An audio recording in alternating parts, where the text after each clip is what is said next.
இயேசுவே உம்மை வணங்குகிறோம், எம் வாழ்வை உமக்கு அளிக்கின்றோம், உம்மை அன்பு செய்கின்றோம்.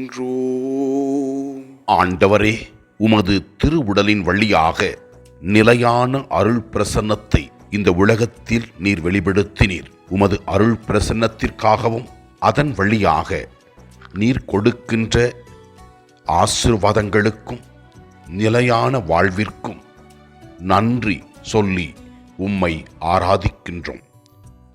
முதல் வாசகத்திலே நாம் பார்க்கின்றோம், புனித பிலிப் தான் சென்ற இடமெல்லாம் நற்செய்தியை அறிவித்தார் என்றும் இயேசு கிறிஸ்துவின் அன்பின் சாட்சியாக அவர் திகழ்ந்தார் என்று விளக்குகிறது.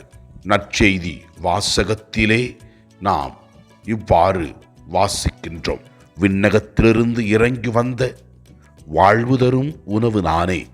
இந்த உணவை எவராவது உண்டால் அவர் என்றுமே வாழ்வார் என்று இயேசு கிறிஸ்து கூறியிருக்கிறார். ஆம், இயேசு ஆண்டவரே, உமது அருள் பிரசன்னத்தின் வழியாக அற்புதங்களை நீர் செய்து கொண்டிருக்கிறீர்.